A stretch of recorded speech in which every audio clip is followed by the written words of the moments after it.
हाँ जी सर। चलो चलो चलो चलो चलो, बस बस शांत, क्लास शुरू करते हैं। चलो सर। सर कल हमने क्या शुरू किया था? कल हमने चैप्टर 1 शुरू किया था, appointment and qualification of director. Please होश में आकर के जो रिवाइज करवा रहा हूं वो सुन लो। अगर आज का पढ़ा, कल का पढ़ा हुआ आज रिवाइज नहीं करोगे मेरे साथ भी और खुद से भी, तो it is a waste of time. ठीक है? ओके।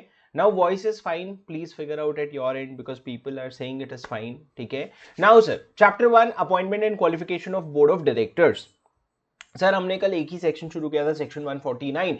प्लीज अभी मेरे साथ सबसेक्शन नंबर भी जो हमने पढ़ा था वो याद कर लो प्लीज। ठीक है? सबसे पहले सर मैंने आपको बेसिक करवाया था, डायरेक्टर्स क्या होते हैं, बोर्ड ऑफ डायरेक्टर्स क्या होता है, वो सब ठीक है। इंपॉर्टेंट चीजों पे आ जाते हैं। Section 149, what is section 149? Section 149 says company to have board of director. आपको टाइप करके बताने की कुछ जरूरत नहीं है, आपको बस सुन के खुद से याद करने की जरूरत है। जितना याद आता है उतना याद करो। Company to have board of directors sir मतलब क्या? It will consist of individuals minimum 3 to 1 in case of a public, private or one person company, and maximum 15 directors in any company.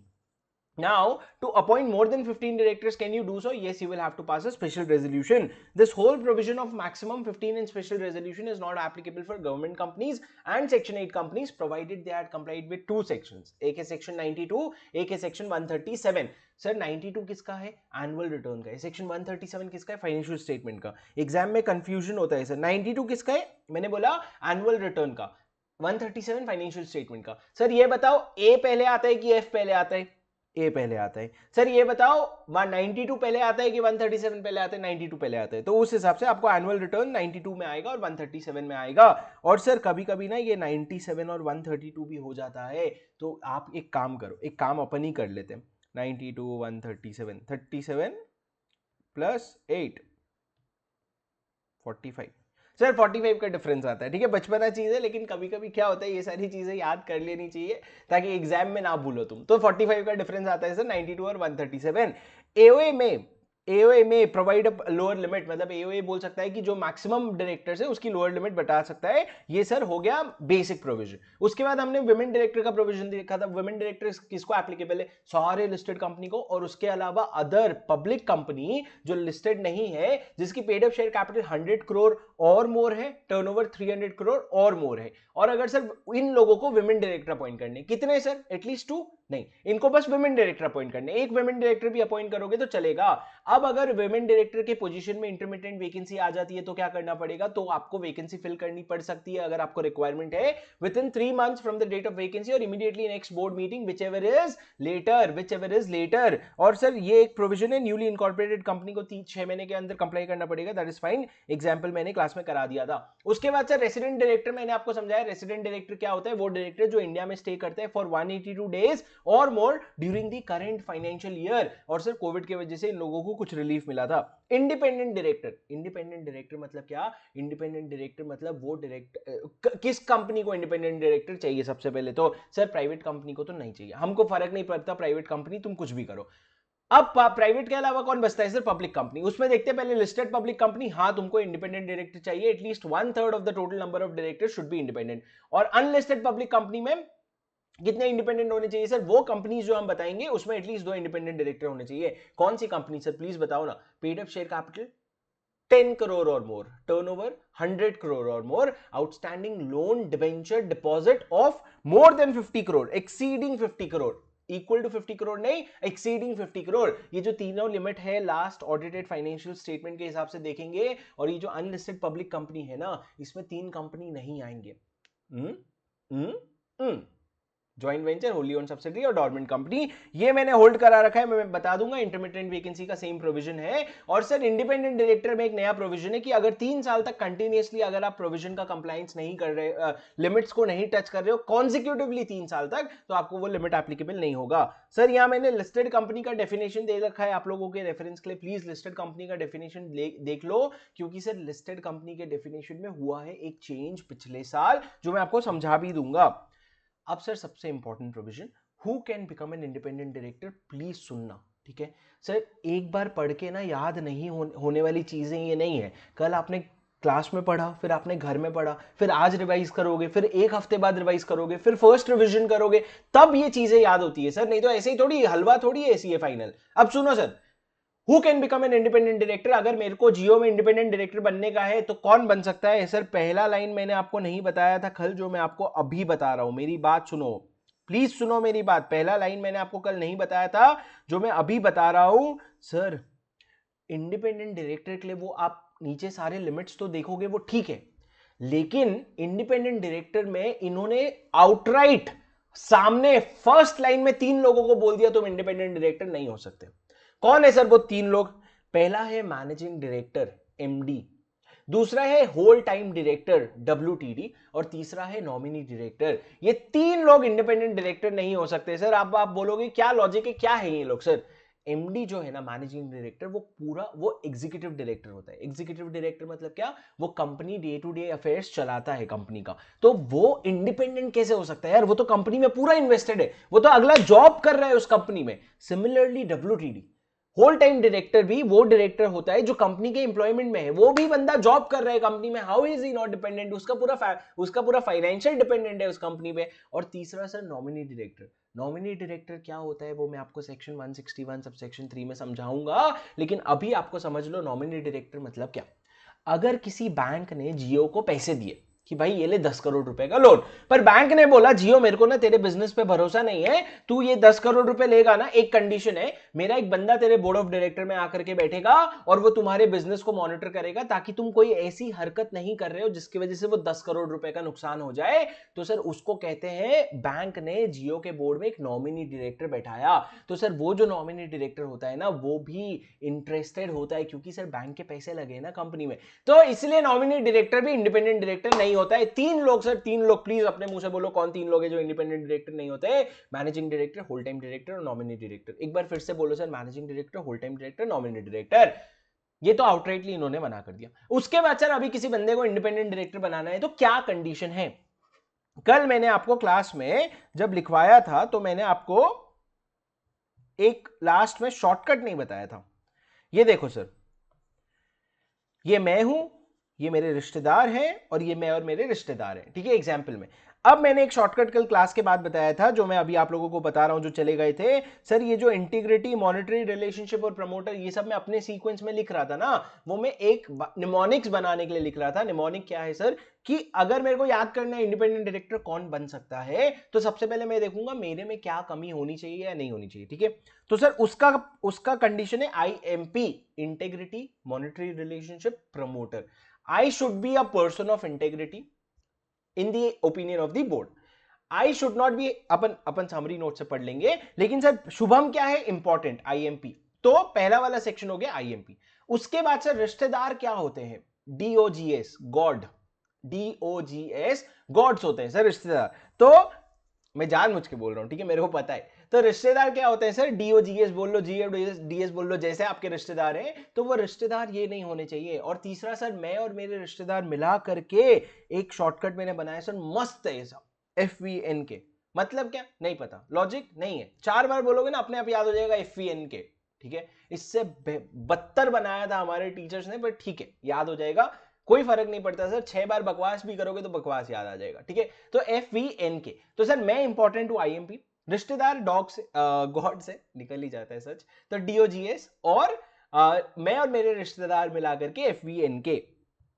अब सर एक बार point सारे पढ़ लेते हैं please. आपके पास अगर समरी नोट्स है तो उससे पढ़ लो, अगर नहीं है, आपके पास नहीं आया है तो कोई बात नहीं, स्क्रीन से पढ़ लो, लेकिन सुनो। Sir, I should be a person of integrity and having a relevant experience or and expertise and experience in the opinion of the board. ठीक है। और सर, हाँ ठीक है, ईशान कह रहा है FVN के फंक के जगह, तो ऐसे 100 चीजें बन सकती है, रहने दो अभी। सर सुनो, second is not or was not a promoter of cash company associate subsidiary holding and not a promoter not related to promoter or director of cash। ठीक है, ना ही तुम प्रमोटर हो, ना ही तुम रिलेटेड हो टू प्रमोटर और डायरेक्टर। तीसरा, has no pecuniary relationship with cash or the promoter or director. एक सेकेंड होल्ड करो सर, सुनो ना। मैंने बोला पहला क्या बोला सर मैंने? I, integrity. उसके बाद sir P should not be a promoter of cash or not related to the promoter, yes, not related to the, not a promoter of the cash or not related to the promoter or director of the cash। Sir interestingly holding company का अगर director है तो नीचे आकर के subsidiary में बैठ सकता है as an independent director, has no pecuniary or monetary relation with the cash or the promoter or director during the current year or the preceding two financial year. किसी भी तरह का पेक्यूनरी रिलेशन नहीं हो सकता सर, नहीं हो सकता। तो आप क्या आर्म्स लेंथ प्राइस पे ऑर्डिनरी कोर्स ऑफ बिजनेस में हो सकता है? बिल्कुल हो सकता है। क्या कोई लिमिट है? हाँ लिमिट है, up to 10% of his total income अगर आप कर रहे हो तो भी कोई प्रॉब्लम नहीं है, पेक्यूनरी रिलेशन नहीं मानेंगे। और अगर सर अगर आप रेम्यूनरेशन दे रहे हो उस डायरेक्टर को as per the law, then also it is fine, will not consider that as a pecuniary relationship. उसके बाद सर ये तीनों किसके बारे में हो गया? मेरे बारे में। I should be, I am what important, I am P, integrity, monetary relation and promoter. उसके बाद सर आता है रिलेटिव, रिलेटिव DOGS। सर एक चीज बताऊं प्लीज, एक चीज सुनोगे? जो शॉर्टकट्स हम बनाते हैं ना उसका पर्पस क्या होता है? To ensure completeness. कंप्लीटनेस मतलब क्या? हम IMP DOGS बना लिए, FEN बना लिए, मान लो हमको किसी ने पूछा अरे यार इसके पास ये इतना वोटिंग पावर है, क्या ये कवर होगा? तो आप ना लॉजिकली सोच सकते हो, देखो IMP में नहीं आएगा, DOGS में नहीं आएगा, GS में आ सकता है क्या, सिक्योरिटीज में आ सकता है, ऐसे ऐसे आपने सोचा। फिर उसके बाद आप आओगे नीचे FEN में, बोलोगे हाँ V में आ सकता है वोटिंग पावर, और आप पहुंच गए और आपने एक कॉम्प्रिहेंसिव दिमाग में चेक कर लिया। Correct, that is the whole purpose why we make the sequence. But अगर एग्जाम में क्वेश्चन आ जाता है ना सर, ऐसा क्वेश्चन आ जाता है कि 149 सबसेक्शन 6 पूरा लिखना पड़े, तो आपको लॉजिकली भी थोड़ा ये याद है कि भैया पहले सिक्योरिटी था, फिर इनडेटेडनेस था, फिर गारंटी था, और उसके बाद अदर पेक्यूनरी रिलेशनशिप था। तो आप सीधा डॉक्स मत लिखना सर, आप ना जो सीक्वेंस आपको अगर लॉ का याद है तो बेटर है लॉ के सीक्वेंस में लिखना, और जहां नहीं आता वहां तो शॉर्टकट रहेगा ही। This is for all the future mnemonics that we are going to use. Okay, this is not for just for this one, this is for all the future mnemonics that we are going to use. So listen to me, relative क्या नहीं होने चाहिए sir? Relative क्या होते हैं? DOGS, but हम law के sequence में जाते हैं। पहला security, none of my relatives should be holding any security or interest in the company associate subsidiary holding in the current year and the last two preceding financial year। यहां पे भी time limit same है sir, लेकिन एक exception है, he may hold in the company of a face value up to 50 lakh rupees और paid up share capital up to 2% of the company associate subsidiary holding। ये हो गया sir security के बारे में। अब इनडेटेडनेस के बारे में, भाई 50 लाख से एक्सेस में इनडेटेड नहीं होना to company associate subsidiary holding और प्रमोटर और डेटर। तीसरा, you should not have, your relative should not have given guarantee to on behalf of any third party to the company associate subsidiary holding or promoter or director in the current year or the two preceding financial year। And fourth sir, any other pecuniary relationship with company associate subsidiary holding of an amount exceeding or equal to 2% of the gross turnover or total income। इसमें sir इन्होंने promoter director नहीं लिखा है, और इसमें इन्होंने current year plus 2 financial year की limit भी नहीं लिखी है। ठीक है, तो सर ये क्या हो गया आपका? ये हो गया एनी अदर पेक्यूनरी रिलेशन।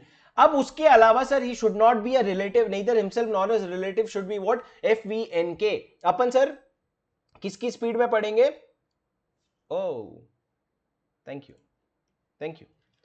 हाँ अपन सर क्या पढ़ेंगे? FEN क्या होता है? FEN कौन सी सीक्वेंस में पढ़ेंगे? अपन इसके सीक्वेंस में पढ़ेंगे, ये चारों के सीक्वेंस में पढ़ेंगे।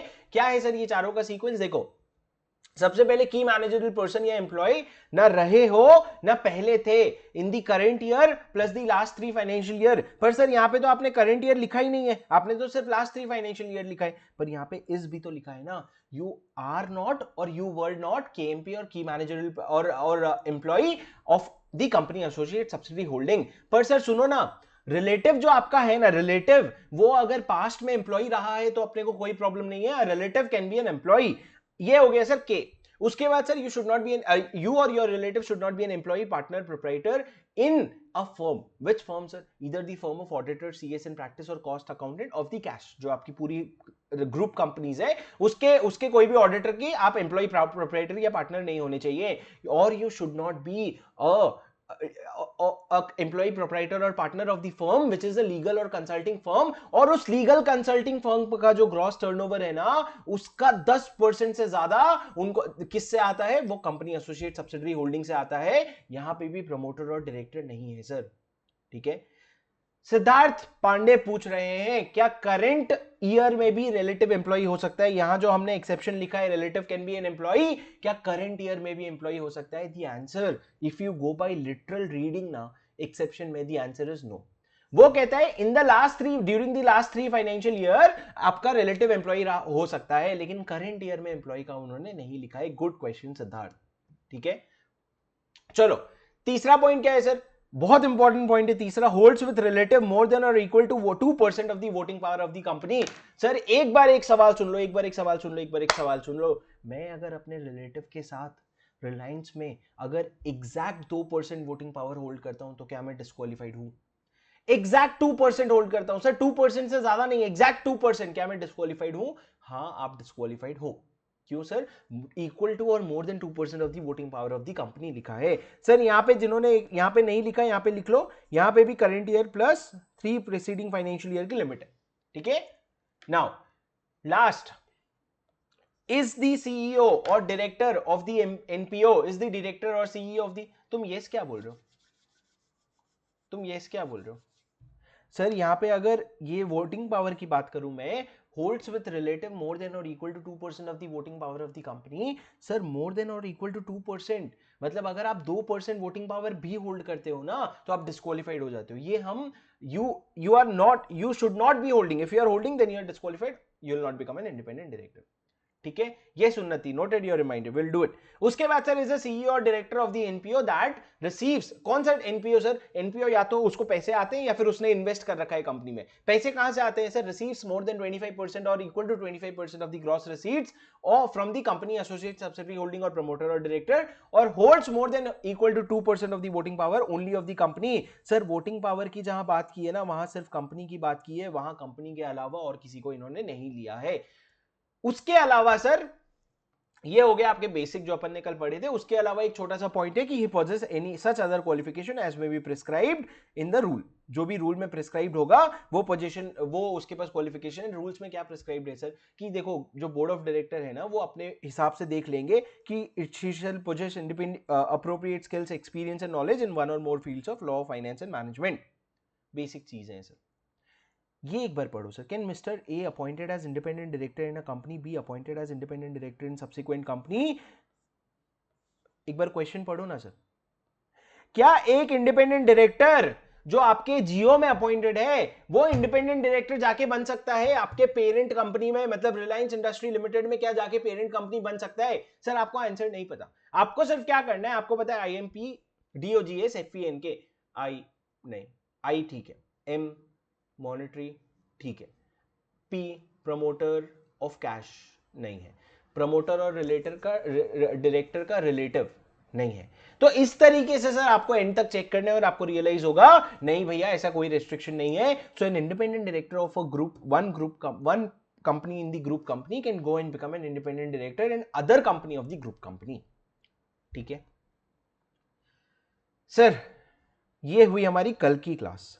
कल की क्लास 20 मिनट में रिवीजन। ठीक है सर, अब अपन बढ़ेंगे आगे। प्लीज अपने नोट्स खोल लो, जहां तुम रफ में लिखते हो, फेयर में लिखते हो, जहां भी लिखते हो, और मेरे साथ साथ सुनते जाओ और लिखते जाओ। ठीक है, अभी सर 149 में बहुत बड़ी चीज नहीं है, 149 के आगे बहुत बड़ी बड़ी चीजें हैं जो अपन देखते जाएंगे। ठीक है,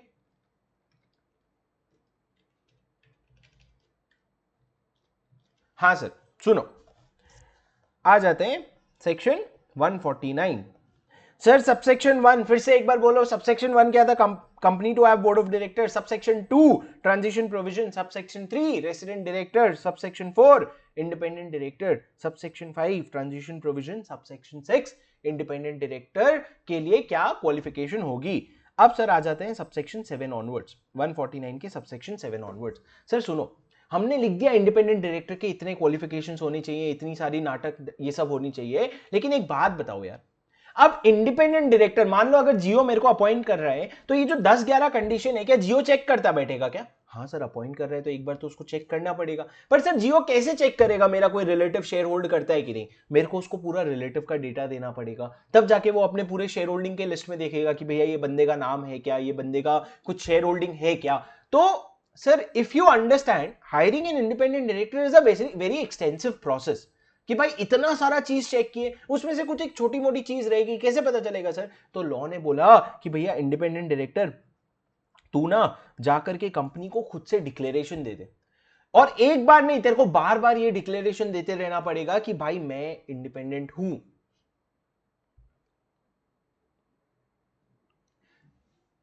अरे तुम, I will take your doubts, okay, let me just proceed, आप भी अपने डाउट्स होल्ड करो, अपन लास्ट में डाउट्स लेंगे, बिकॉज मैं अभी वापस इंडिपेंडेंट डायरेक्टर के पॉइंट्स में जाऊंगा ना तो प्रॉब्लम होगी। सुनो, I will take your doubts, don't worry Pooja, don't worry Jayanshu, I will take your doubts. Now listen to me please, रुक जाओ, तुम भी डिस्ट्रैक्ट मत हो, तुम मेरी बात सुनो प्लीज। सर क्या इंडिपेंडेंट डायरेक्टर, तो मैंने बोला इंडिपेंडेंट डायरेक्टर का इंडिपेंडेंस चेक करते रहने के लिए लॉ ने एक प्रोविजन डाला कि भैया इंडिपेंडेंट डायरेक्टर तुमको ना एक डिक्लेरेशन देना पड़ेगा। डिक्लेरेशन देना पड़ेगा किसको? कंपनी को, कि भैया मैं ना इंडिपेंडेंट हूं, मैं इंडिपेंडेंट के सारे क्राइटेरिया मीट करता हूं। और सर ये डिक्लेरेशन कब देना पड़ेगा? ये डिक्लेरेशन आपको 3 इंस्टेंस में देना पड़ेगा। You will have to give this declaration in 3 instances. I didn't say 3 times, you will have to give it in 3 instances. It will be, first time will be in the first board meeting that you ever attend as a director. आप अगर जियो में independent director appoint हो रहे हो तो पहले sir basic ground check तो जियो भी करेगा और आपको भी डिक्लेयर करना पड़ेगा, वो ठीक है। लेकिन जब आप अपॉइंट हो गए ना, उसके बाद आप 5 साल तक अपॉइंटेड हो, 10 साल तक अपॉइंटेड हो, तो यार आपका इंडिपेंडेंस कौन चेक करता बैठेगा? कंपनी सेक्रेटरी का काम यही थोड़ी है। तो आपको बोला गया है हर इंडिपेंडेंट डायरेक्टर आप डिक्लेरेशन देना। एक तो सबसे पहले जो फर्स्ट बोर्ड मीटिंग आप अटेंड करते हो एज अ डायरेक्टर, वो उसमें आप डिक्लेरेशन दे देना। उसके बाद हर साल का, हर फाइनेंशियल ईयर का फर्स्ट बोर्ड मीटिंग, हर साल जो भी फर्स्ट बोर्ड मीटिंग होगा, financial year, when we say year in companies act it generally means financial year, तो सर हर फाइनेंशियल ईयर का बोर्ड मीटिंग में, तो सर एक फर्स्ट बोर्ड मीटिंग में, एक हर फाइनेंशियल ईयर के फर्स्ट बोर्ड मीटिंग में, और उसके बाद sir if there is any change that may affect independence. Sir अगर आपने फर्स्ट बोर्ड मीटिंग में दे दिया और उसके बाद हर फाइनेंशियल ईयर के फर्स्ट बोर्ड मीटिंग में दे दिया, और उसके बाद बीच में अगर कभी दोनों के बीच में अगर कोई ऐसा चेंज इन सर्कमस्टेंसेस हुआ जिसके वजह से आपको लगता है मेरा ना इंडिपेंडेंस का स्टेटस अफेक्ट हो सकता है, मेरे को ना बोर्ड ऑफ डायरेक्टर को बता देना चाहिए, कंपनी को बता देना चाहिए, तो आप बोर्ड मीटिंग में वो भी डिक्लेयर कर दोगे कि भैया देखो मेरा इंडिपेंडेंस में ना इंपैक्ट आ सकता है because these are the changes that have happened.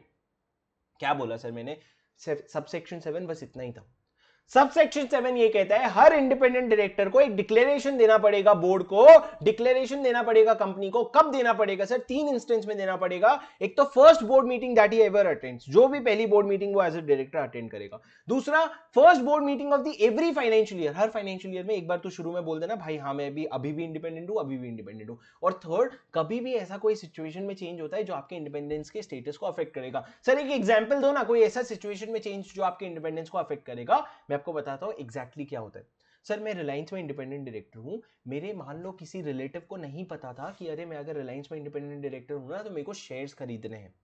मतलब शेयर्स नहीं खरीदनी चाहिए। मान लो हैप्पी जो मेरा छोटा भाई है उसको नहीं पता था कि भाई ऐसे शेयर्स नहीं खरीदने चाहिए, वो सीए नहीं, वो साइंस कर रहे हैं, ठीक है। तो उसने क्या किया, उसने रिलायंस के शेयर ले लिए, बोले बहुत सस्ते में मिल रहा था मैंने ले लिया। बाद में उसने आके मेरे को हौले से बताया कि भैया मैंने रिलायंस के शेयर लिए थे, क्या मस्त काम कर रही है आपकी कंपनी। तो जैसे ही मेरे को पता चला ना, मैंने बोला भाई कितने फेस वैल्यू का शेयर लिया है, तो मेरे को पता चला 5000 फेस वैल्यू का शेयर लिया है। तो सर मेरे को ना मेरे को स्टेटस, मेरे को डिक्लेरेशन देना पड़ेगा कि my relative is holding shares but up to face value of 5000 rupees, not 50 lakh rupees, so it is fine and my independence is not affected but this could have impacted my independence. ठीक है, तो इस तरीके से sir आपको कोई भी situation में चेंज होता है जो आपको लगता है डिक्लेयर करना चाहिए और आपको पता है तो आपको डिक्लेयर करना पड़ेगा। ठीक है, ये हो गया सर सबसेक्शन 7। सबसेक्शन 8 सर बहुत छोटा सा सबसेक्शन है, कुछ भी नहीं है, एक लाइन का सबसेक्शन है। कहता है हर इंडिपेंडेंट डायरेक्टर को ना शेड्यूल 4 का कंप्लायंस करना पड़ेगा। सर शेड्यूल 4 क्या होता है वो छोड़ो, आप बताओ शेड्यूल 3 क्या होता है? What is schedule 3? What is schedule 3? Correct, general guidelines for preparation of financial statements, मतलब बैलेंस शीट हो गया, पीएनएल हो गया, वो सारे हैं। बैलेंस शीट बस बीएस बोल दिया, ऐसा थोड़ी होता है। General guidelines for preparation. Sir आपको पता है कंपनीज एक्ट है, कंपनीज एक्ट के अंडर ना सीक्वेंस देखो, कंपनीज एक्ट कैसे रहता है। कंपनीज एक्ट में सबसे पहले चैप्टर होते हैं, ठीक है, चैप्टर के अंदर सेक्शंस होते हैं, और जब चैप्टर और सेक्शन सारे खत्म हो जाए ना तो शुरू होते नीचे शेड्यूल। कंपनीज एक्ट में सर 7 शेड्यूल्स हैं, there are 7 schedules in companies act starting from 1 to 7। Third is general schedule, general guidelines, जो आपने पिछले जन्म में भी पढ़ा, इस जन्म में भी पढ़ोगे। और जो फोर्थ है ना सर, शेड्यूल फोर्थ, वो कोड है for independent director. The schedule 4 is code for independent director. इन्होंने अलग से पूरा कोड बना रखा है कि अगर आप इंडिपेंडेंट डायरेक्टर बनना चाहते हो तो आपको क्या क्या कंप्लायंस करना पड़ेगा। तो सर इन्होंने लॉ में भी लिख दिया 149 सबसेक्शन 8 कि भैया आपको शेड्यूल 4 का कंप्लायंस करना पड़ेगा। सर 8 का आधा क्या होता है? 8 का आधा 4। तो sir 149 subsection 8 says that you will have to comply with schedule 4। अब सर आ जाते हैं सबसेक्शन 9, जो बेहद इंपॉर्टेंट सेक्शन है। मतलब 1 मार्क का एमसीक्यू या आपके डिस्क्रिप्टिव में एक एक्स्ट्रा लाइन में क्वेश्चन आएगा ही आएगा, तो प्लीज सुन लो 149 से। 149 सिंपली ये कहता है कि भैया independent director you are not eligible for something which is called as stock option. Sir stock option क्या होता है? आपके एफआर टीचर पढ़ेंगे। स्टॉक ऑप्शन क्या होता है सर? जो आप एम्प्लॉय को देते हो टू प्रमोट की आप उसको रिटेन करने के लिए और फलाना चीजें करने के लिए। सर क्या इंडिपेंडेंट डायरेक्टर आपका एम्प्लॉय है? नहीं सर, वो आपका एम्प्लॉय नहीं है, वो एक इंडिपेंडेंट डायरेक्टर है, वो एम्प्लॉय तो हो ही नहीं सकता। तो sir an independent director shall not be entitled to a stock option.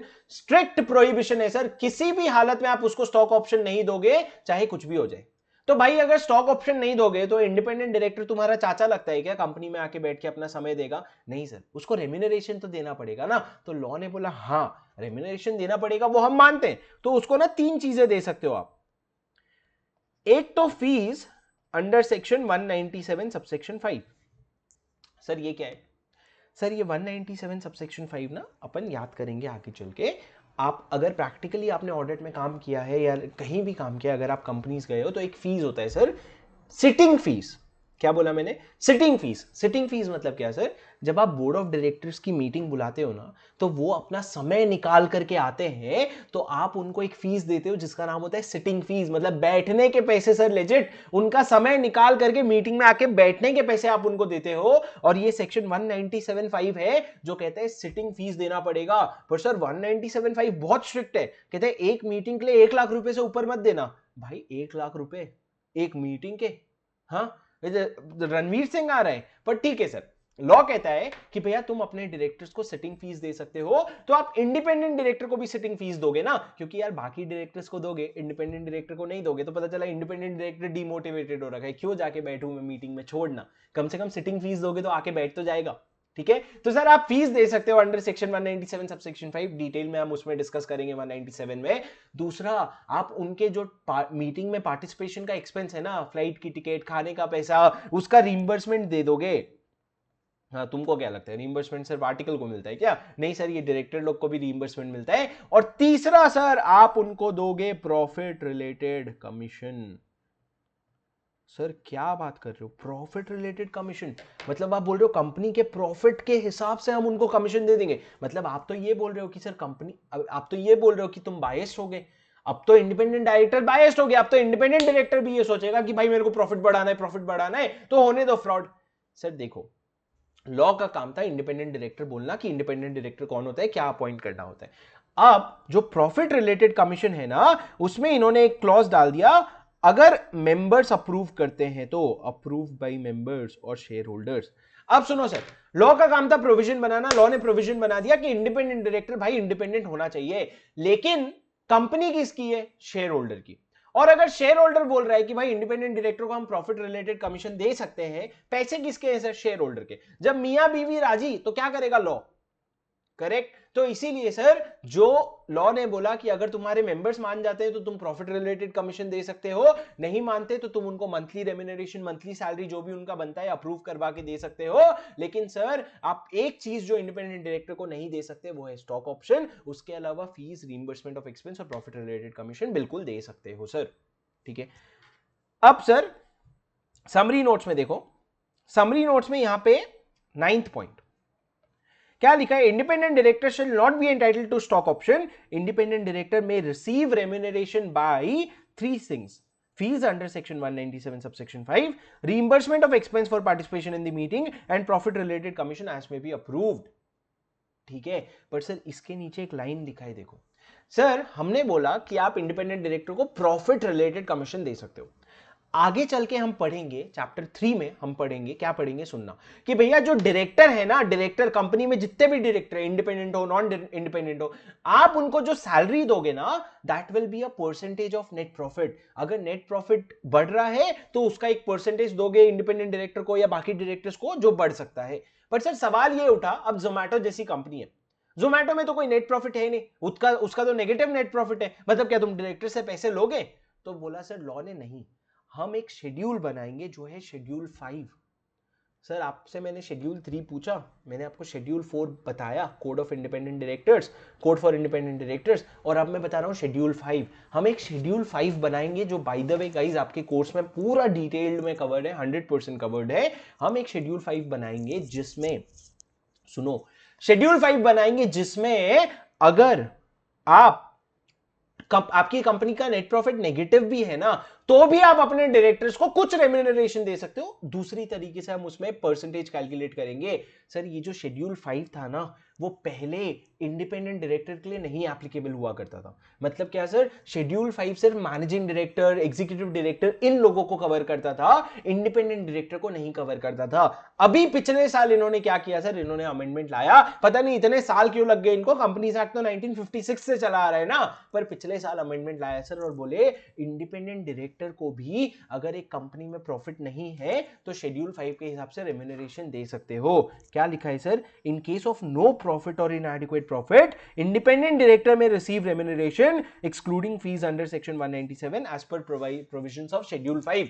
कौन से प्रोविजन सर? शेड्यूल 5 के प्रोविजन के हिसाब से आप इंडिपेंडेंट डायरेक्टर को भी रेम्यूनरेशन दे सकते हो। सर इस सेक्शन में सिर्फ एक ही क्वेश्चन आएगा, क्या आप स्टॉक ऑप्शन दे सकते हो इंडिपेंडेंट डायरेक्टर को? हर क्वेश्चन के लास्ट में लिख देते हैं, is the independent director entitled to stock option? No sir, you will have to quote the sub section number also. You will have to say as per section 149 subsection 9 no stock option is allowed.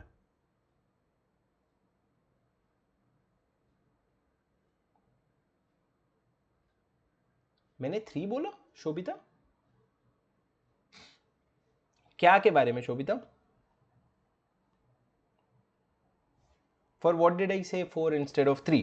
आप बताओ, तब तक मैं आगे बढ़ता हूं। Sir 149 subsection 9 हो गया। अब सुनो सुनो सुनो, पहले तो ये बताओ जग रहे हो क्या?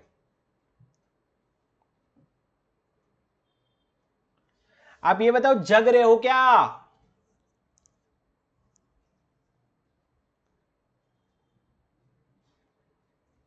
हाँ इग्नोर कर दिया, जग रहे हो जग रहे हो जग रहे हो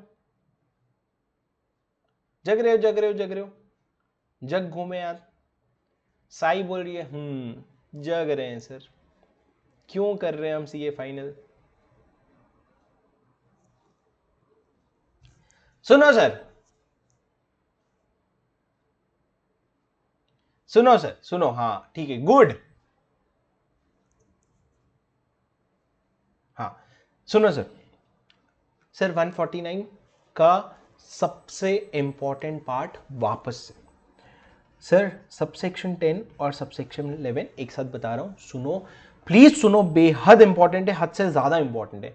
सर मेरे को एक चीज बताओगे क्या, इंडिपेंडेंट डायरेक्टर जो अपॉइंट होता है कंपनी में, कितने टर्म के लिए अपॉइंट होता है, मतलब कितने समय के लिए अपॉइंट होता है? सर आपको नहीं पता, ठीक है, तो मैं पहले आपको बताता हूं, पहले मैं आपको प्रोविजन बताता हूं, फिर मैं आपको सवाल पूछूंगा। तो सर सबसे पहले मैं आपको बता रहा हूं इंडिपेंडेंट डायरेक्टर का टर्म क्या होता है। मतलब अगर एक रिलायंस इंडस्ट्रीज लिमिटेड एक रेजोल्यूशन पास कर रही है कि हम इंडिपेंडेंट डायरेक्टर अपॉइंट करना चाहते हैं, तो तुम एक साथ कितने साल के लिए अपॉइंट करोगे? 100 साल के लिए?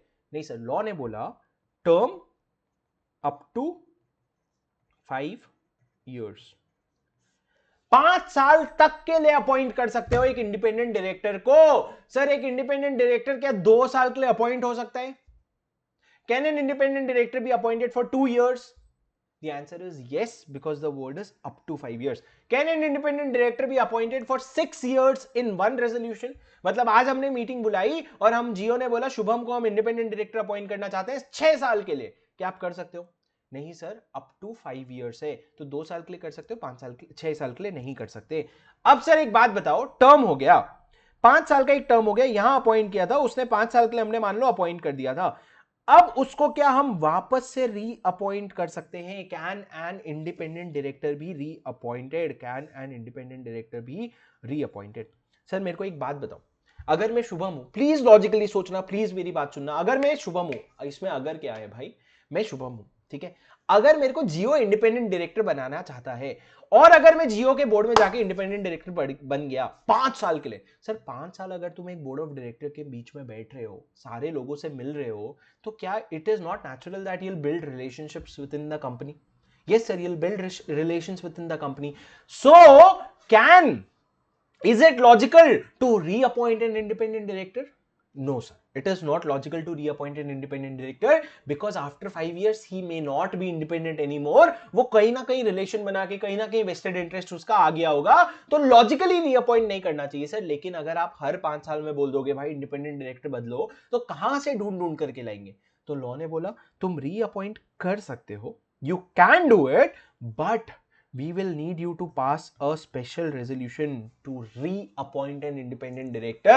मतलब सर इसका मतलब ये है कि जब आप पहली बार इंडिपेंडेंट डायरेक्टर अपॉइंट करते हो ना, 5 साल तक के लिए अपॉइंट कर सकते हो, लेकिन उसके लिए ना आपको ऑर्डिनरी रेजोल्यूशन लगेगा, मतलब सर 50% मेजॉरिटी। लेकिन अगर उस इंडिपेंडेंट डायरेक्टर को रीअपॉइंट करने की बात कर रहे हो, तो फिर से 5 साल तक के लिए कर सकते हो, लेकिन सर आपको स्पेशल रेजोल्यूशन पास करना पड़ेगा, ऑर्डिनरी रेजोल्यूशन नहीं काम चलेगा, ठीक है। और सर इतना ही नहीं, आपको स्पेशल रेजोल्यूशन पास करने के साथ साथ अपने बोर्ड रिपोर्ट में भी डिस्क्लोज करना पड़ेगा। What is board report sir? Board report is the most important document of an annual report, जहां बोर्ड ऑफ डायरेक्टर बताता है कंपनी के क्या हाल है, कंपनी में क्या होगा फ्यूचर में। आपको उस रिपोर्ट में भी बताना पड़ेगा कि भाई ऐसी क्या अड़चन आ पड़ी थी कि अपने को इंडिपेंडेंट डायरेक्टर को रीअपॉइंट करना पड़ा, ठीक है, तो आपको समझाना पड़ेगा। अब सर ठीक है, हो गया, मैं ये पूछ रहा हूं कि इसका आंसर हो गया यस, कि आप 5 साल के लिए अपॉइंट हो गए थे और उसके बाद आप फिर रीअपॉइंट हुए for a further period of 5 years, ठीक है, great. My question is now, can I again be reappointed for a third term? This was 1 term, this was 2nd term, can I again be reappointed for a third term? The answer is no. Why sir? तुमको provision थोड़ी पता है नालायक, provision तो मैं बताऊंगा। Sir no independent director shall be appointed for more then 2 term। मतलब sir आप मैक्सिमम सिर्फ 2 term के लिए अपॉइंट हो सकते हो, उससे ज्यादा अपॉइंट नहीं हो सकते। सर एक बात सुनो ना, एक बात सुनो ना, एक बात सुनो ना, यहां पे बहुत क्वेश्चंस आते हैं, प्लीज सुनो। सर फर्स्ट ईयर 5 साल up to 5 years, second term up to 5 years। Sir एक टर्म का मतलब क्या होता है, प्लीज समझो।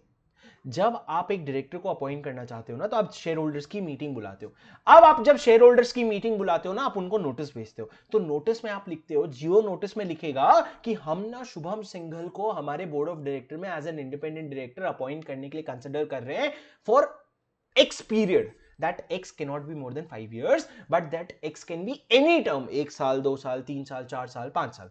अब सर जैसे ही मैंने बोर्ड ऑफ डायरेक्टर, मैंने शेयर होल्डर की मीटिंग बुलाई और उसमें मैंने लिखा for a term of 3 years, तो सर वो एक टर्म हो गया।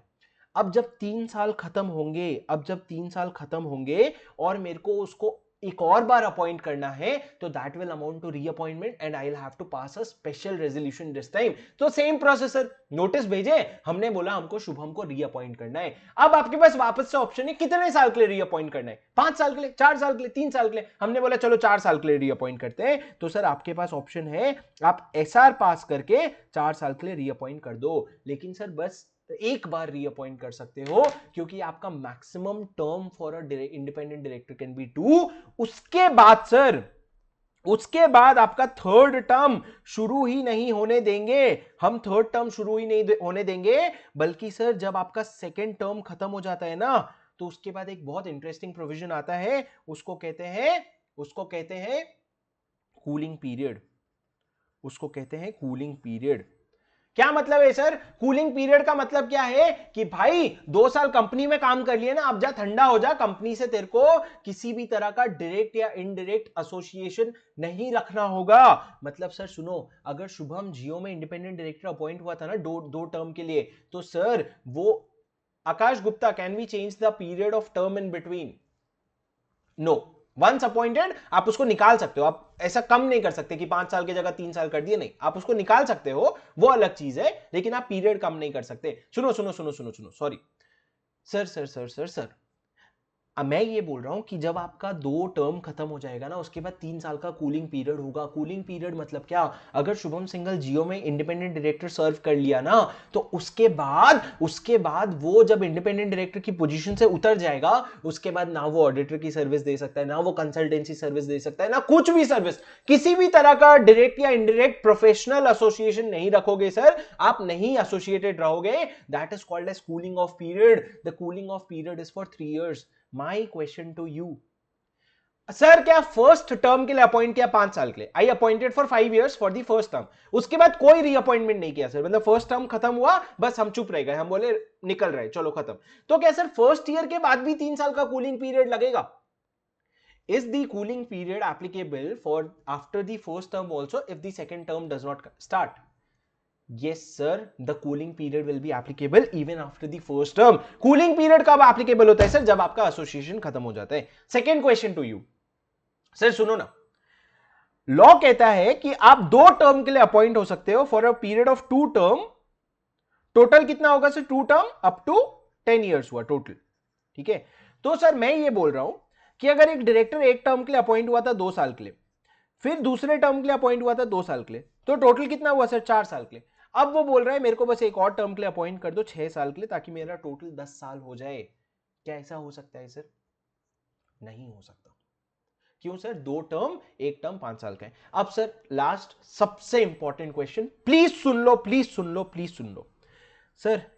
एक टर्म खत्म हुआ 5 साल का, ऑर्डिनरी रेजोल्यूशन पास करके अपॉइंट किया था, उसके बाद रीअपॉइंटमेंट नहीं हुआ, आपने फिर क्या किया? 3 साल का कूलिंग पीरियड डाल दिया, 3 साल का कूलिंग पीरियड डाल दिया, ठीक है। अब शुभम सिंघल चला गया 3 साल के लीव पे। अब उसके बाद सर जब शुभम सिंघल वापस से आया आपके पास और बोला मेरे को अपॉइंट कर दो 5 साल के लिए, तो मेरा सवाल यह है कि सर ऑर्डिनरी रेजोल्यूशन लगेगा कि स्पेशल रेजोल्यूशन लगेगा? सर 5 साल के लिए अपॉइंट हुआ था, खत्म हो गया अपॉइंटमेंट, 3 साल का कूलिंग पीरियड, वापस आया, ओआर की SR. Absolutely correct sir, ordinary resolution लगेगा, स्पेशल रेजोल्यूशन नहीं लगेगा, ठीक है। Okay sir, this is the most important part. Please sir, एक term up to 5 years, maximum 2 term, maximum 10 years, special resolution for reappointment, or for original appointment, 3 years of cooling period, after cooling period again ordinary resolution, ठीक है sir. अब आ जाओ notes में 12th और 13 subsection पे। भाई अगर एक सेक्शन के 13 सबसेक्शन लिखोगे और तुम बोलोगे 149 से 205 तक, 149 से 455 तक पढ़ ले, तो मैं क्या करूं? हाँ मतलब चाहते क्या हो तुम? पर सर ये बहुत बड़ा सेक्शन है, इसके बाद 1 या 2 ही और ऐसे सेक्शन है जो इतने बड़े हैं, बाकी सब छोटे छोटे खत्म हो जाएंगे सर, ठीक है। अब सर मेरी बात सुनो प्लीज। सेक्शन 12, सबसेक्शन 12 बहुत बेसिक सी चीज है, लॉजिकली सोचो।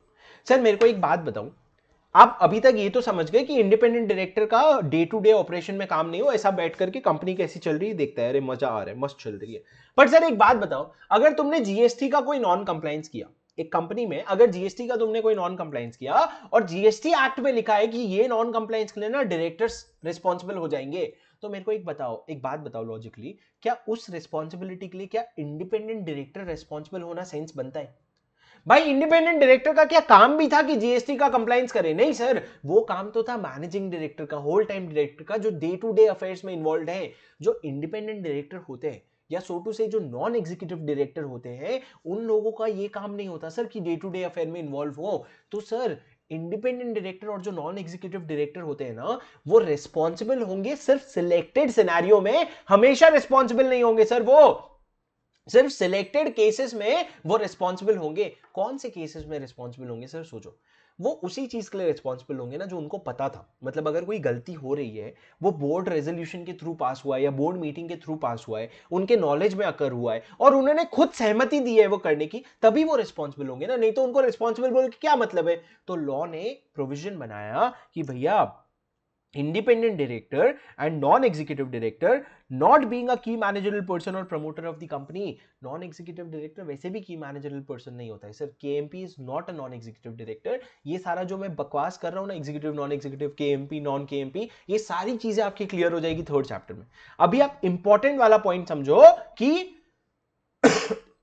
independent director and non-executive director shall be liable only in respect of those act of omission or commission by a company which had occurred with his knowledge, attributable to board process and occurred with his consent or where he has not acted diligently. मतलब sir उसको पता था ऐसी गलती हो रही है and it was attributable to the board process, मतलब बोर्ड में रेजोल्यूशन के थ्रू गया है, और तीसरा उसने उसमें अपना कंसेंट दिया है, मतलब सहमति जताई है, या फिर उसको जो काम करना चाहिए था, जो रिसर्च करना चाहिए था, वो उसने नहीं किया. That is called as he did not act diligently. In that case what will happen sir? Independent director, non executive director will be responsible, otherwise they will not be responsible.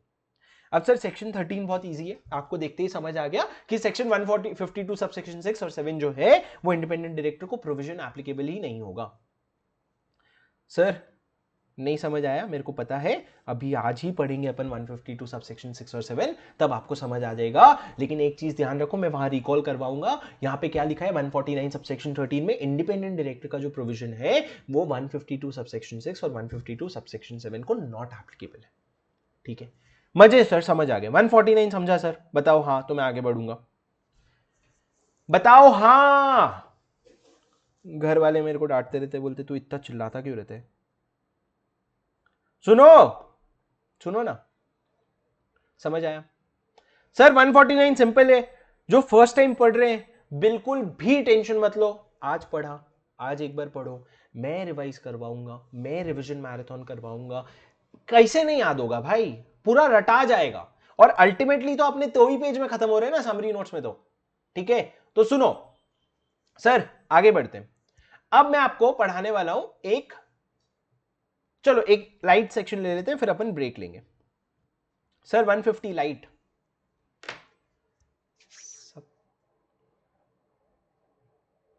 Sobhita कहती है सबके ही घर वाले डांटते हैं कुछ ना कुछ रीजन से. अच्छी बात है, डांटने भी चाहिए. सर सुनो ना सुनो ना सुनो ना सुनो ना, सेक्शन 150. सर एक बात बताओ, एक लॉजिकली बात बताओ. जियो को भाई इंडिपेंडेंट डायरेक्टर चाहिए. अब इंडिपेंडेंट का मतलब क्या होता है?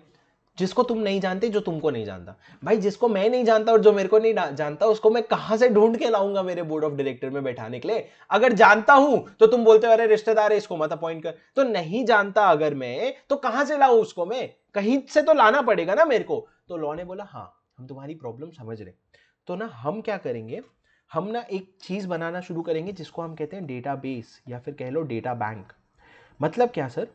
हम ना सेंट्रल गवर्नमेंट ये बोल रहे हैं, लॉ के थ्रू सेंट्रल गवर्नमेंट ये बोल रहा है कि हर कंपनी को हमने बोल दिया कि इंडिपेंडेंट डायरेक्टर बैठाना है. तो अब इंडिपेंडेंट डायरेक्टर बैठाने के लिए ओ भाई जगदीश कुछ के तो मारते भी है, रुक जा भाई, ठहर जा, सुबह के 7 बजे गपने आया है क्या?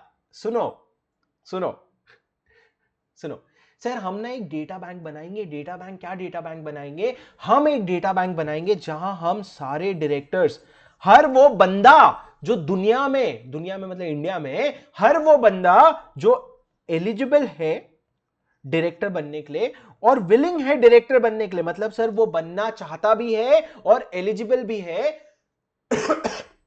उन लोगों का सर हम एक पूरा डेटा बैंक मेंटेन करेंगे.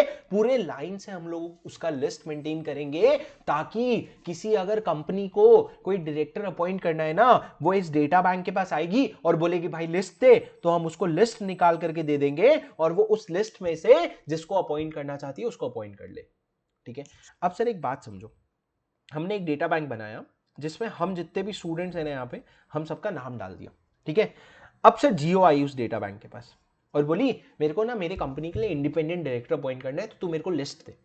तो सर ये डेटा बैंक बोलेगा कि भाई मैं तेरे को ना सिर्फ लिस्ट दे सकता हूं, मैं तेरे को ये नहीं बता सकता जियो में कौन इंडिपेंडेंट है. वो तेरा काम है कि तू लिस्ट ले, एक एक का नाम पकड़ और उससे पूछ और तू देख कि कौन इंडिपेंडेंट है कौन नहीं है. मेरा काम है सिर्फ मैं तुमको डायरेक्टर्स का लिस्ट दूंगा, इंडिपेंडेंट है कि नहीं वो तुम्हारी रिस्पॉन्सिबिलिटी है. The due diligence to check whether a director is independent or not lies with the company itself. It is not the responsibility of the data bank. क्यों सर? obvious सी बात है ना यार, लॉ कहता है कि इंडिपेंडेंट नहीं हो अगर तुम पेक्यूनरी रिलेशन रखते हो कंपनी के साथ।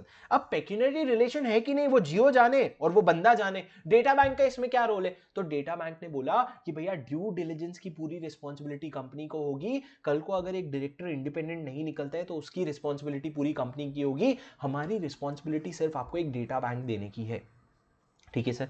अब सर एक डेटा बैंक बनाएंगे बात हुई थी, तो पहली बार सरकार ने ऐसा बोला, सोचा कि हम करेंगे और कर भी दिया। इन्होंने सर एक Indian Institute of corporate affairs करके एक जगह है मानेसर में, एक इंडियन इंस्टीट्यूट खोला मानेसर में, और वहां पे उस इंडियन इंस्टीट्यूट को इन्होंने डेजिग्नेट किया कि भैया आज से तुम जो इंडिपेंडेंट डायरेक्टर का डेटा बैंक है ना उसको मेंटेन करोगे। सर ये क्या इंस्टीट्यूट है? इसको हम प्यार से बोलेंगे IICA, Indian Institute of corporate Affairs Manesar. Sir जिसको ना मजा नहीं आ रहा है, जिसको लग रहा है यार क्या सेक्शन है यार, अटेम्प्ट दिसंबर 21 4 मार्क्स क्वेश्चन स्ट्रेट, और जो आया था वो मैंने अभी तक बताया नहीं है, मैं बता रहा हूं सेक्शन 150 है जो कहता है manner of selection of independent director and maintenance of data bank. ठीक है, तो सर सेक्शन 150 जो है, जो मैनर ऑफ सिलेक्शन की बात करता है, अभी वाले अटेम्प्ट में, गए अटेम्प्ट में 4 मार्क का है। सर बोले 149.6 रहने दो, बहुत पूछ लिया हमने, आज हम ऐसी चीज पूछेंगे जो हमने कभी नहीं पूछा, कभी नहीं पूछा था सर, पहली बार पूछा। क्यों सर? क्योंकि Indian Institute of corporate Affairs Manesar जो है वो नोटिफाई हो गया है, और लोकेश वो क्वेश्चन अपन करेंगे भी जो इंस्टीट्यूट का आया था। लेकिन सुनो सर, सेंट्रल गवर्नमेंट कहता है हम नोटिफाई करेंगे, इन्होंने नोटिफाई कर दिया आईका में मानेसर में। इन्होंने बोला हम वो हर डायरेक्टर का नाम रखेंगे जो एलिजिबल है और विलिंग है। मैंने 2 वर्ड यूज किया सर, मैंने वर्ड यूज किया एलिजिबल और विलिंग, मतलब एक तो वो एलिजिबल भी है और वो डायरेक्टर बनना भी चाहता है, उनका हम लिस्ट में नाम मेंटेन करेंगे। अब सर एक बात बताओ, 2 चीजें हैं, अगर एक डेटा बैंक है तो मेरे को अपना नाम अपलोड करवाना है। सबसे पहले तो शुभम जाकर के अपना नाम अपलोड करवाएगा, और तब जब शुभम जाके अपलोड करवा लेगा तो जियो जाकर के डेटा बैंक से डेटा निकाल पाएगी। करेक्ट? 2 प्रोसेस है, राइट? तो अब सबसे पहला प्रोसेस जो है कि शुभम जाकर के अपना नाम अपलोड करवाएगा, उसका क्या प्रोसेस है सर? तो लॉ कहता है भाई तेरे को ना एक एप्लीकेशन देना पड़ेगा डेटा बैंक को। कौन कौन एप्लीकेशन देगा सर? सर सुनो, जब ये डेटा बैंक आया था ना, ये डेटा बैंक अभी आया है 2019 में, तो जब 2019 में ये डेटा बैंक आया था ना, तो उसके पहले भी तो इंडिपेंडेंट डायरेक्टर हुआ करते थे ना। तो ये जो डेटा बैंक का प्रोविजन आया, इसने बोला कि आज के डेट में जितने भी इंडिपेंडेंट डायरेक्टर जिस भी कंपनी में लगे हुए हैं, तुम लोगों को हम 13 मंथ्स का टाइम दे रहे हैं। We are giving you 13 months time. उस 13 महीने के अंदर तुम आकर के एप्लीकेशन दे देना कि भैया मैं इंडिपेंडेंट डायरेक्टर हूं और मैं फलाना कंपनी में इंडिपेंडेंट डायरेक्टर लग रखा हूं। ठीक है, ये हो गया सर पहला, जो वो लोग जो ऑलरेडी इंडिपेंडेंट डायरेक्टर बने हुए। अब सर उन लोगों की बात जो इंडिपेंडेंट डायरेक्टर बनना चाहते हैं, मतलब सर एस्पायरिंग इंडिपेंडेंट डायरेक्टर, मतलब वो लोग जो इंडिपेंडेंट डायरेक्टर बनना चाहते हैं, वो लोगों को भी एप्लीकेशन देना पड़ेगा आईका में कि भाई मैं ना इंडिपेंडेंट डायरेक्टर बनना चाहता हूं, तो प्लीज मेरे को रजिस्टर करवा ले।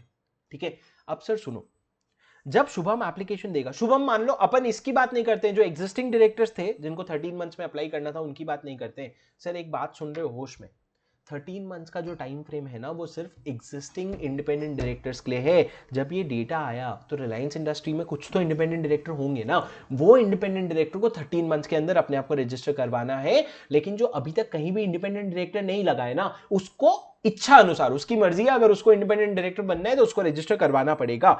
अब सर सुनो, अगर आप इंडिपेंडेंट डायरेक्टर बनना चाहते हो तो आप एप्लीकेशन दोगे। जब आप एप्लीकेशन दोगे ना सर, जब आप एप्लीकेशन दोगे तो वो आपसे पूछता है कि भाई आप हमारे डेटा बैंक में कितने समय के लिए रजिस्टर्ड रहना चाहते हो, 1 साल के लिए, 5 साल के लिए, कि लाइफ टाइम के लिए। 3 ही ऑप्शन देता है सर, 1 साल, 5 साल, लाइफ टाइम। 1 साल क्यों सर? कि भाई चलो रजिस्टर होकर देख लेते हैं, कोई कंपनी उठाएगी तो ठीक है, नहीं तो छोड़ देंगे। लाइफ टाइम तुमको पता है भाई मेरे को डायरेक्टर का ही काम करना है, मेरे को बोर्ड ऑफ डायरेक्टर में ज्वाइन होना है, तो मैं लाइफ टाइम का रजिस्ट्रेशन ले लूंगा। तो सर जब आप एप्लीकेशन देते हो, ये ऑप्शन होता है कि आप कब के लिए रजिस्टर करवाओगे। और सर सुनो, आप अगर इंडिपेंडेंट डायरेक्टर कंटिन्यू कर रहे हो, मतलब क्या सर, शुभम ने 1 साल के लिए रजिस्टर करवाया और उस 1 साल में वो इंडिपेंडेंट डायरेक्टर अपॉइंट हो गया किसी कंपनी में, मान लो जियो ने उसको पिक कर लिया एज एन इंडिपेंडेंट डायरेक्टर, तो अब शुभम को तो रजिस्ट्रेशन कंटिन्यू करना पड़ेगा ना आईका में। आईका में रजिस्ट्रेशन कंटिन्यू करना पड़ेगा। तो सर आप ना अपना एप्लीकेशन फिर रिन्यू करवाना पड़ेगा। जैसे ही 1 साल खत्म होने को आ रहा है तो सर आपको एप्लीकेशन रिन्यू करवाना पड़ेगा। कब रिन्यू करवाओगे सर? अगर आपने 1 साल का एप्लीकेशन दिया था ना, तो जैसे ही आपका टेन्योर खत्म होता है उसके 30 डेज के अंदर अंदर आपको रिन्यू करवाना पड़ेगा। पर सर अगर मेरे को किसी ने पिक ही नहीं किया तो मत रिन्यू करवा। अगर किसी ने इंडिपेंडेंट डायरेक्टर बना लिया तो तुम रिन्यू करवा लो। कितने समय के लिए रिन्यू करवाऊं सर? आप रिन्यू जितना चाहे वापस से 1 साल 5 साल लाइफ टाइम के लिए रिन्यू करवा सकते हो। अगर आपने लाइफ टाइम के लिए रिन्यू करवा दिया तो आपको जिंदगी में वापस कभी नहीं रिन्यू करवाना पड़ेगा, आप बस पड़े रहोगे। तो सर फीस होती है अलग अलग, ऑब्वियसली 1 साल की अलग फीस होगी, 5 साल की अलग फीस होगी, लाइफ टाइम की थोड़ी ज्यादा फीस होगी, जैसा आपको कंफर्टेबल लगे। ठीक है, अब सर सबसे इंपॉर्टेंट चीज जो एग्जाम में आया था, सुनो सर, आप एप्लीकेशन दे रहे हो और आप जाकर के डेटा बैंक में अपने आप को रजिस्टर करवा रहे हो, ठीक है सर, समझ गए। लेकिन सर एक बात बताओ, ऐसे तो कोई भी एरा गैरा नत्थु खेरा जाकर के अपने आप को रजिस्टर करवा लेगा। Any Tom Dick and Harry, any Amar Akbar Anthony, ऐसे बहुत सारे, any Neel Nitin Mukesh can go and register himself, right? तो सर कुछ तो ऐसा बेसिक टेस्ट होना चाहिए ना, कुछ तो ऐसा बेसिक अंडरस्टैंडिंग होना चाहिए कि भाई कब जाके रजिस्टर कर, मतलब मैं जाके रजिस्टर करवा रहा हूं और सामने कंपनी मेरे को उठाने आ रही है, तो कंपनी को कोई तो कंफर्ट होना चाहिए ना डेटा में कि हाँ भाई इन्होंने कुछ तो पास करके आए हैं। तो सर लॉ ने बोला कि ये जो डेटा बैंक है ना आईका माने सर, वो आईका माने सर एक ना सेल्फ असेसमेंट टेस्ट बनाएगा। इसको कहते हैं sir online self assessment proficiency test, इसको कहते हैं online self assessment proficiency test. आपके लिए नाम एकदम रटने की जरूरत नहीं है, आपको बस इतना याद करना है सर, एक online proficiency self assessment test बनेगा। इस टेस्ट में क्या होता है सर, हर डायरेक्टर जो एप्लीकेशन देता है ना, सुनो, जब भी आप एप्लीकेशन देते हो ना, उसके 2 साल के अंदर अंदर आपको वो सेल्फ असेसमेंट टेस्ट क्लियर करना होता है सर। मतलब क्या, आपने अपने आप को आज रजिस्टर करवा लिया तो रजिस्ट्रेशन के लिए टेस्ट का रिजल्ट नहीं है सर, आपका नाम वहां पे हम ला देंगे, लेकिन वहां पे दिखता रहेगा कि अभी तक आपने टेस्ट नहीं दिया है। जैसे ही आप रजिस्ट्रेशन करवा लोगे उसके बाद घंटी शुरू होगी, 2 साल का समय है आपके पास सेल्फ असेसमेंट टेस्ट के लिए अप्लाई करके आपको पास करने का। सर पास करने के लिए कितने परसेंटेज लगते हैं? उतने ही जितने सीए में लगते हैं, 50%। अब सर पास करने के लिए एक चीज हम सीए वालों के लिए बहुत इंपॉर्टेंट होता है, सर ये बताओ कोई नंबर ऑफ अटेम्प्ट की लिमिट है क्या, कि मतलब 2 बार में कर लेना, 3 बार में कर लेना, कि अपने इंस्टीट्यूट जैसा? तो सर इस लॉ ने बोला कि 2 साल का ओवरऑल पीरियड है, उसमें तुमको जितना टेस्ट देना है, तुमको 10 टेस्ट देना है, 15 टेस्ट देना है, तुम दो, जितना, कोई भी उसमें लिमिट नहीं है, no limit on the number of attempt. अब सर समझ गए, एक सेल्फ असेसमेंट टेस्ट देना है, 2 साल में देना है, और कोई अटेम्प्ट की लिमिट नहीं है। पर एक बात बताओ सर, अगर मुकेश अंबानी जा करके, एक टाटा की कंपनी है, उसमें मुकेश अंबानी जा करके इंडिपेंडेंट डायरेक्टर बन रखे, मतलब सर ये जो टेस्ट है ना, ये जो एग्जिस्टिंग इंडिपेंडेंट डायरेक्टर है ना, उन लोगों को भी क्लियर करना पड़ेगा। तो सर सवाल ये है कि जो मुकेश अंबानी है, जो आज के डेट में बहुत सारे कंपनी में इंडिपेंडेंट डायरेक्टर होंगे, तो क्या मुकेश अंबानी भी जाकर के टेस्ट देगा? बोलेगा अच्छा लॉ बना लिया तुमने कि मैं टेस्ट दूंगा इंडिया में रह करके? तो सर लॉ ने बोला हाँ भाई माफ कर दे, समझ गए हम तुम क्या बोल रहे हो, हमको बनाना पड़ेगा एक्सेप्शन। ठीक है, ऐसी तैसी सीए स्टूडेंट की पढ़ लेंगे वो लोग, पर हम एक एक्सेप्शन बना देते हैं। सर इन्होंने बोला कुछ लोग जिनका 3 साल से ज्यादा का एक्सपीरियंस है ना, 3 साल से ज्यादा का एक्सपीरियंस है, उन लोगों को टेस्ट नहीं देना पड़ेगा if you have an experience of more then 3 years। ठीक है सर, अब हम पढ़ते हैं कि कौन है वो लोग जिन लोगों को अगर 3 साल से ज्यादा का एक्सपीरियंस है तो उनको टेस्ट नहीं देना पड़ेगा। मेरे नोट से पढ़ो, क्योंकि सर लिखने का कोई सेंस नहीं बनता, इसको पढ़ो sir. Online proficiency self assessment test आपको देना पड़ेगा within 3 years of inclusion of the name. आपका जब नाम इंक्लूड हो गया है उसके 2 साल के अंदर क्लियर कर लो, वरना आपका नाम हटा दिया जाएगा। And there is no limit on the number of attempts. Yes, next, test is not applicable for person who has served for 3 years और मोर। मतलब सर अगर आपने 3 साल या 3 साल से ज्यादा काम किया है नीचे वाले कैटेगरीज में, तो आपको टेस्ट नहीं देना पड़ेगा। सर लोग पूछ रहे हैं 50% है कि 60% है, मेरा नोट्स बहुत अपडेटेड है, तो आपका टेस्ट का रिजल्ट 50% ही होगा, पर एक बार अपन चेक कर लेंगे, ठीक है, कोई लोड नहीं है। सुनो माधव, सुनो सुनो सुनो सुनो, कंफ्यूज आओ मत, सुनो, मुद्दे पे ध्यान दो। बड़ी बड़ी चीजें समझो, छोटी छोटी चीजें आपको लास्ट में रटनी पड़ेगी, बड़ी बड़ी चीजें समझो ताकि कॉन्सेप्ट याद हो जाए। सुनो सर, हम बोल रहे हैं कुछ लोगों को टेस्ट नहीं देना पड़ेगा अगर उनका 3 साल या 3 साल से ज्यादा का एक्सपीरियंस है as what, as a director और key managerial person in these companies. मतलब सर अगर आप ऑलरेडी इन कंपनीज में या तो डायरेक्टर या की मैनेजरल पर्सन हो 3 साल या उससे ज्यादा, तो आपको टेस्ट नहीं देना पड़ेगा। कौन सी company sir? Listed public company, obviously. Unlisted public company having paid up share capital of 10 crore or more, 10 crore से ज्यादा का पेड अप शेयर कैपिटल है, मतलब अच्छी साइज की कंपनी है। तीसरा, body corporate listed and recognised stock exchange, कोई भी बॉडी कॉर्पोरेट जो रिकॉग्नाइज्ड स्टॉक एक्सचेंज में लिस्टेड है सर, इसके बाजू में लिखो और फॉरेन, बस और फॉरेन लिखो। मतलब क्या सर? बॉडी कॉर्पोरेट मतलब क्या? इंडियन कंपनी भी हो सकती है, बाहर की कंपनी भी हो सकती है। तो अगर आप इंडिया की किसी कंपनी में नहीं, मान लो आप टेस्ला में, बाहर टेस्ला में अगर आप फॉरेन कंपनी में अगर आप डायरेक्टर या की मैनेजरल पर्सन हो, तो वो क्या कम बंदा है क्या? वो भी इंटेलिजेंट है, तो उसको भी इन्होंने एक्सक्लूड किया है sir. Fourth, any body corporate incorporated outside India having paid up share capital of more than equal to $2 million। मतलब सर ये बाहर वाली कंपनी को भी छूट देना चाहते थे, बोले अगर बाहर की कंपनी है जिसका paid up share capital $2 million से ज्यादा है या $2 million है, तो उसके डायरेक्टर और की मैनेजरल पर्सन जो 3 साल से ज्यादा का एक्सपीरियंस ले रखे हैं उनको हम एग्जेम्प्ट कर रहे हैं। And sir last, any statutory corporation, मतलब सर जैसे कि LIC हो गया आपको, वो लोग भी एक्सक्लूडेड है। तो सर 5 कंपनी के डायरेक्टर की मैनेजरल पर्सन इंक्लूडेड है। Listed company, unlisted company having paid up share capital 2 crore more than 10 crore, body corporate listed in recognised stock exchange or foreign countries. Fourth, body corporate जिसका paid up share capital $2 million से ज्यादा है या $2 million है। And lastly statutory corporations, इसमें आप क्या हो सर? डायरेक्टर या की मैनेजरल पर्सन हो। तो सर ये तो सारे कंपनीज हो गए। अब उसके अलावा एक बात बताओ, जैसे मिनिस्ट्री ऑफ कॉर्पोरेट अफेयर्स है, मिनिस्ट्री ऑफ फाइनेंस है, जो बड़े बड़े मिनिस्ट्रीज है, इसमें भी सर एक डायरेक्टर या ऊपर के लेवल के लोग होते हैं जो बहुत इंटेलिजेंट होते हैं। तो यार इन लोगों को भी एक्सक्लूजन दो ना, इन लोग भी तो इंडिपेंडेंट डायरेक्टर बनना चाहते हैं। तो लॉ ने बोला दूसरा एक्सेप्शन है, if a person has a पे स्केल ऑफ डायरेक्टर और अबव, या तो आप डायरेक्टर या उसके अबव के पे स्केल पे हो, मिनिस्ट्री ऑफ कॉर्पोरेट अफेयर्स में, मिनिस्ट्री ऑफ फाइनेंस में, ministry of commerce and industry में, and having an experience in handling matter of corporate or securities or economic law. आपके कोर्स में कौन से 3 लॉ है sir? Corporate law, security law और economic law. तो ये तीनों में अगर आपको एक्सपीरियंस है, मैटर एक्सपर्टाइज है, और अगर आप ministry of corporate affair, ministry of finance, ministry of commerce और इंडस्ट्री में क्या डायरेक्टर या उसके ऊपर के पे स्केल पे हो, तो आप एक्सक्लूडेड हो, आपको एग्जाम नहीं देना पड़ेगा। एंड सिमिलरली सर अगर आप सेबी में, RBI में, IRDA में, PFRDA में चीफ जनरल मैनेजर या उसके ऊपर के पोजीशन के हो और वापस से आपके पास एक्सपीरियंस है, तो आपको एग्जाम नहीं देना पड़ेगा। सर कुल मिला के कोई लॉजिक नहीं है, कुल मिला के 3 लोग मतलब लॉजिक है ऑब्वियसली कि भाई बड़े बड़े लोग से तुम क्या ये बचपना एग्जाम लिखवाओगे। तो सर इन्होंने बोला कि आपको 3 साल से ज्यादा का इनमें से कोई एक्सपीरियंस होना चाहिए, तो आपको self proficiency self assessment test नहीं देना पड़ेगा। पर सर एक बात बताओ ना, एक बात बताओ ना, अगर शुभम सीए बन गया, मान लो सीए बन गया, और उसके बाद ना सर 1 साल के अंदर अंदर उसने जियो में भी इंडिपेंडेंट डायरेक्टरशिप, जियो में डायरेक्टर बन गया, टाटा में डायरेक्टर बन गया, और भाई मेरे को उसका नाम कैसे नहीं आ रहा, अडानी में, क्या बात कर रहे हो, अडानी, जियो, टाटा और अडानी, ये तीनों कंपनी में 1-1 साल के लिए सर डायरेक्टर अपॉइंट हो गया। तो मेरा सवाल है कि सर क्या ये 3 साल का एक्सपीरियंस मीट कर रहा है कि नहीं?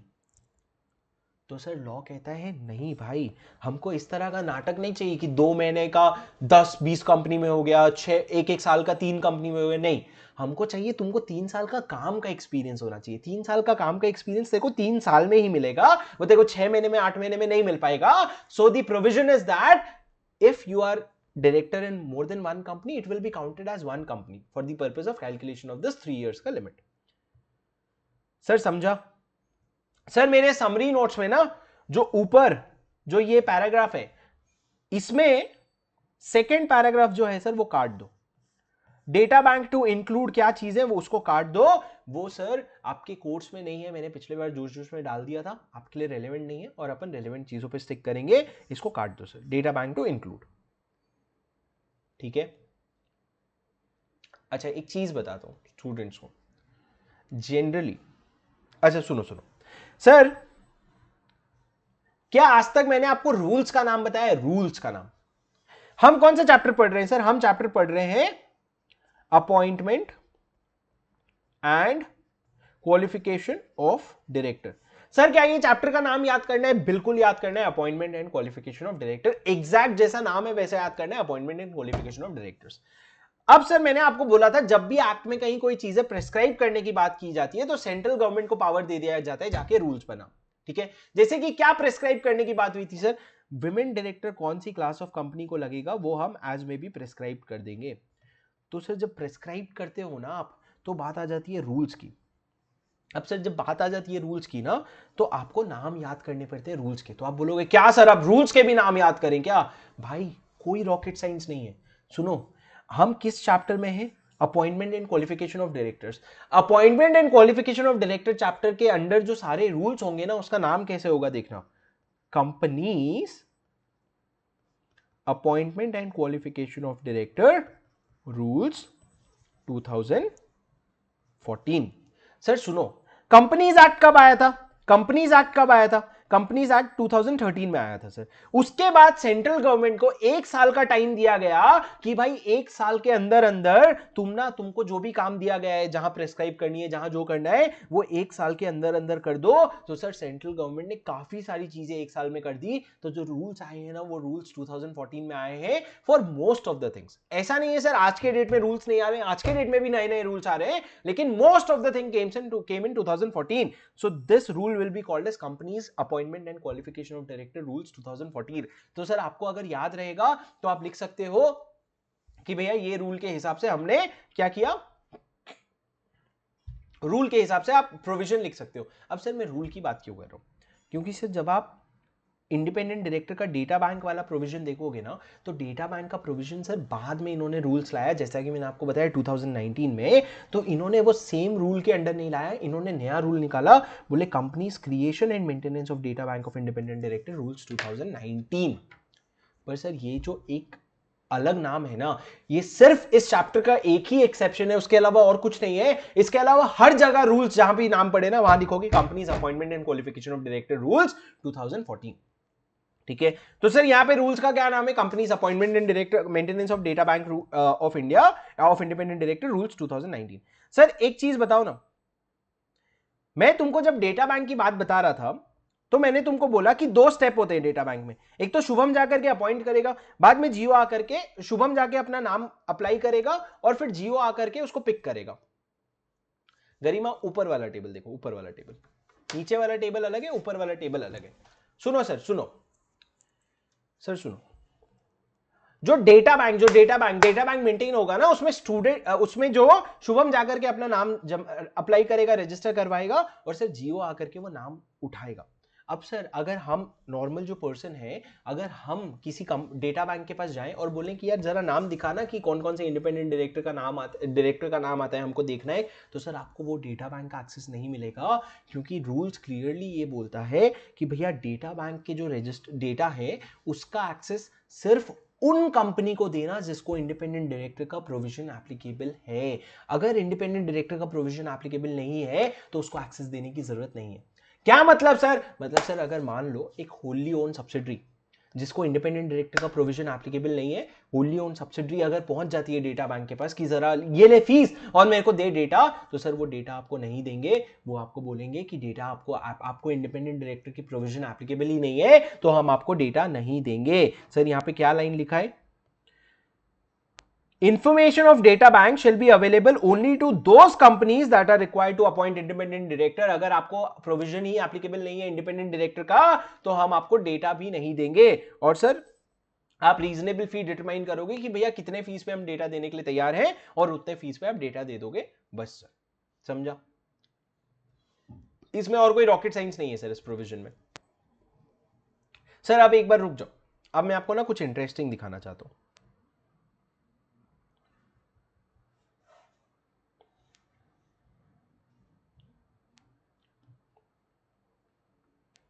सर हम ना कुछ बहुत इंटरेस्टिंग देखने वाले हैं, प्लीज सुनो।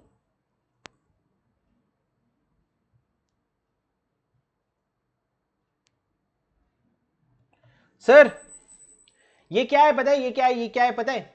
ये रिलायंस का एनुअल रिपोर्ट है जो रिलायंस जनरेट करती है और हमने अभी बहुत ज्ञान पढ़ा सर, इंडिपेंडेंट डायरेक्टर 1/3 होना चाहिए एक लिस्टेड कंपनी के केस में, 1/3 में और भी बहुत सारी चीजें अपन पढ़ेंगे। तो सर अभी एक बात चेक करते हैं कि रिलायंस में कितने इंडिपेंडेंट डायरेक्टर हैं। तो सर मेरी स्क्रीन पे आपके पास रिलायंस का लेटेस्ट एनुअल रिपोर्ट है, जो अभी रिलायंस ने एनुअल रिपोर्ट बनाया है। इसमें सर देखो कौन कौन से इंडिपेंडेंट डायरेक्टर है। मुकेश अंबानी, सॉरी कौन कौन से डायरेक्टर है पहले वो देखो। ये कहते हैं sir the composition of the board category DIN and share holding of directors are as follows. यहां पे इन्होंने डायरेक्टर का पूरा लिस्ट दे रखा है सर, और डायरेक्टर का लिस्ट कितना लंबा है sir, there are 14 directors in total. कितने? 1 4 14। अब सर 14 के हिसाब से कैलकुलेशन करो, 14 का 1/3 कितना होता है? 4.66। तो सर अपर राउंड ऑफ 5 कम से कम इनको इंडिपेंडेंट डायरेक्टर चाहिए, और ये लिस्टेड कंपनी है तो इसको एक विमेन डायरेक्टर भी चाहिए। तो विमेन डायरेक्टर तो अपन ने देखा था सर 2 है, नीता अंबानी भी है और अरुंधति भट्टाचार्य भी है। पर सर इंडिपेंडेंट डायरेक्टर कितने हैं? तो सर देखो इन्होंने कैटेगरी डाली है। सबसे पहले Mukesh Ambani, chairman and managing director of the company, ठीक है। उसके बाद सर सीरियल नंबर 2 से लेकर के सीरियल नंबर 10 तक इन्होंने बोला नॉन एग्जीक्यूटिव डायरेक्टर्स, ठीक है, जिसमें नीता अंबानी का नाम आ रहा है बाय द वे। मतलब sir Nita Ambani day to day operations में इन्वॉल्व नहीं होती। और उसके बाद है एग्जीक्यूटिव डायरेक्टर 4, मतलब सर 4 जन है जो कंपनी में लेजिट काम कर रहे हैं, बाकी सब नॉन एग्जीक्यूटिव डायरेक्टर हैं। कौन 4 जन है सर? निखिल आर मेशवानी, हीतल आर मेशवानी, मतलब 2 मेशवानी, निखिल और हीतल। और सर पीएमएस प्रसाद और पवन कुमार कपिल, ये 4 लोग हैं जो काम करते हैं। ये 4 लोग एग्जीक्यूटिव डायरेक्टर हैं सर, बाकी सारे नॉन एग्जीक्यूटिव डायरेक्टर हैं। अब सर क्या सारे non executive director independent director होते हैं? नहीं ना भाई, नीता अंबानी थोड़ी इंडिपेंडेंट डायरेक्टर है। तो सर इसमें इंडिपेंडेंट डायरेक्टर कहां है? नीचे देखो नोट लिखा है, board member named at serial number 2 to 8 are independent director. ये बोल रहे हैं कि जो सीरियल नंबर 2 है उससे लेकर के जो सीरियल नंबर 8 है, ये सारे इंडिपेंडेंट डायरेक्टर हैं। मतलब सर कितने इंडिपेंडेंट डायरेक्टर हो गए? 7 इंडिपेंडेंट डायरेक्टर। मतलब 50% of the board consists of independent director. And that is why, because Reliance is such at such a huge level, ये जितने भी सारे डायरेक्टर हैं ये इंडिपेंडेंट डायरेक्टर हैं, ठीक है सर। तो मतलब 14 डायरेक्टर है, 7 डायरेक्टर इंडिपेंडेंट है। काम कौन करता है सर? निखिल और हीतल। कौन निखिल हीतल? अरे अपने मेशवानी ब्रदर्स, निखिल मेशवानी और हीतल मेशवानी। सर आपको कैसे पता हीतल लड़का है लड़की नहीं है?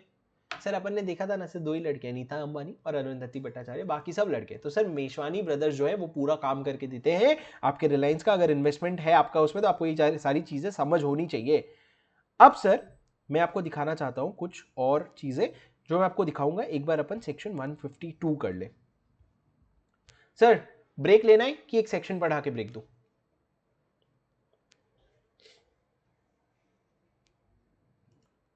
चलो गाइस, take a break.